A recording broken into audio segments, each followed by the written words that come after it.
Today we are looking at the Universal World Time from Merkur. And I can tell you that when you go hands-on with this watch, yes, it does have K1 mineral crystal, super domed, deep lines and grooves that are perfectly done on the dial, and even a decorated hand-wound movement. This thing is probably the best bang for buck I've ever had on this channel ever, because it comes in at under 130 bucks.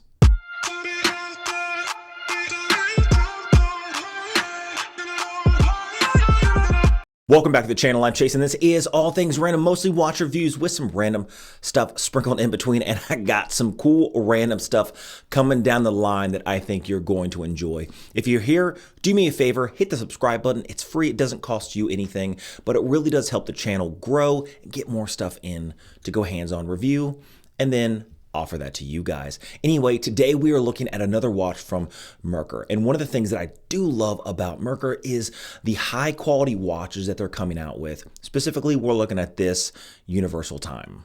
Now, first, what is a Universal Time or a World Time watch? Well, generally speaking, a World Time like this watch has an internal rotating bezel around the chapter ring that allows you to automatically adjust to the time of that area. So specifically, you'll see there's a bunch of cities along the outside, and you can change that or rotate that internal bezel with the crown at the 10 o'clock position.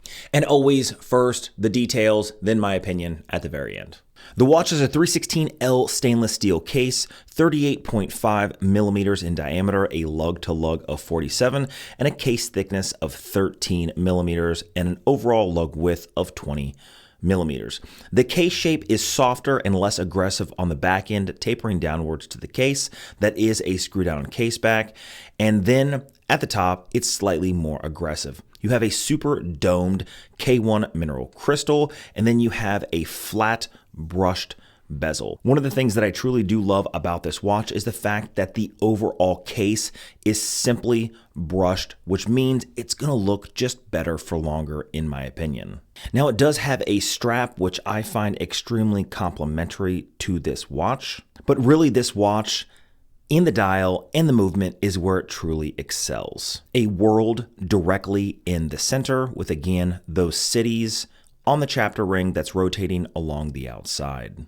The hands on this watch are faceted sword hands, and the color of the dial is done in a more subdued color. You can see that there's some red in there, but it's mostly just grays, whites, and blacks. Now, one of the things that I truly do love about this dial is the intricate details of the lines, the world, the printing. Some people would say maybe this is overly cluttered, but when you get into the macro shots of this watch, this is where the idea of this being a $130 watch really does kind of blow your mind.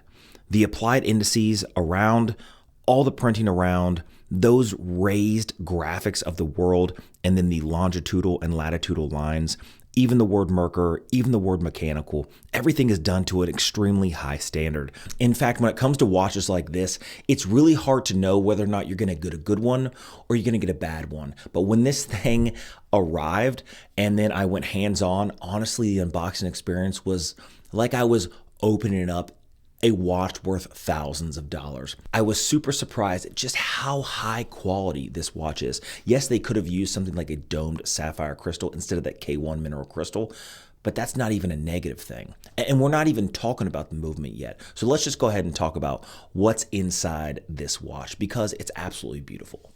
Now, on the rear, like I said, it does have a screw down case back. This watch only has 50 meters water resistance because the crown itself is not screw down. It is a manual wind. So most manual winds don't have a screw down crown, 50 meters of water resistance.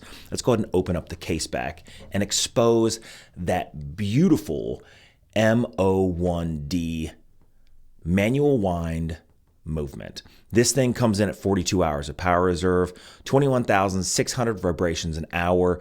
It does not have hacking. However, it also doesn't have a ticking second hand. And again, you can see that's slightly decorated. Now, when I opened up the case back, this is when, again, I'm just continually blown away by how good this watch actually is. The movement doesn't have to be decorated because it doesn't even have an open case back. And here's where I think some of the watch companies can truly learn, especially the affordable watch companies, can learn by using either decorated movements with an open case back or using a solid case back like Merkur did. That being said, not only did they use a solid case back, but they also used a decorated movement. And yes, it's not done to the standards of a high-end Swiss movement, but just the pure fact that they put a manual wind decorated movement inside of this world time just speaks highly to the type of quality and materials they want to put into their actual watch. The watch wears, I feel, very good on my 7¼ inch wrist at 38.5 millimeters in diameter, but really it's the lug to lug of 47 millimeters that makes this a perfect size watch.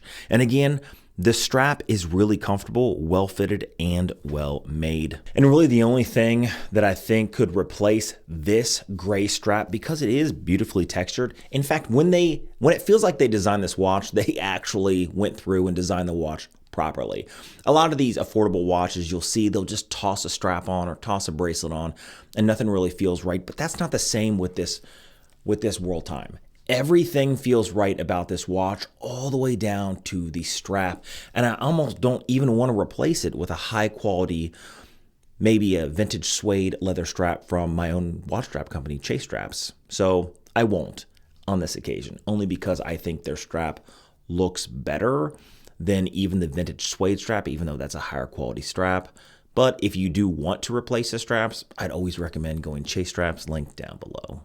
Now, Merkur has been on the market for quite a while, and they do have much more affordable watch ranges that I've come to love. I really do love the designs coming out of the watch company, and something like this Universal Time, I think can actually be dressed up or dressed down, almost like a Rolex Datejust. Now, overall, I can't praise them enough because of how high quality every watch that I've ever seen from Merkur is. And this is not the first one, and this is probably not going to be the last one that I ever get, but I'm just always surprised at the level of manufacturing that they're able to create. Yes, this does come out of China, but that doesn't even matter. When you look at the overall details of the actual watch, when you look at the quality of the finishing on the watch, the brushing, when you look at the case design, when you look at the K1 domed mineral crystal, when you look at the decorated movement, hand wound, beautifully done, when you look at the dial, which again is such a good design, everything is well done and well placed, well finished. The quality control is higher than even what comes out of Seiko, and I could buy 3 of these for the cost of an average affordable Seiko. So is this a good quality, affordable world time? I think it absolutely is. I think they've done a really good job. I think you're hard pressed to find anything better. In fact, what I'd love is for you guys to leave a comment down below of a world time or a similar designed watch that I can maybe look at that's even more affordable, and we'll compare and contrast. Anyway, I'm Chase. This is All Things Random, mostly watch reviews with some random stuff sprinkled in between. If you're interested in this Merkur, I will leave a link down below. If you're interested in high quality Chase straps, again, down below. We're right around the holiday season, so do me a favor, hit the subscribe button. Again, it's free, it doesn't cost you anything. Hit the notification bell, and I'll see you guys in the next one.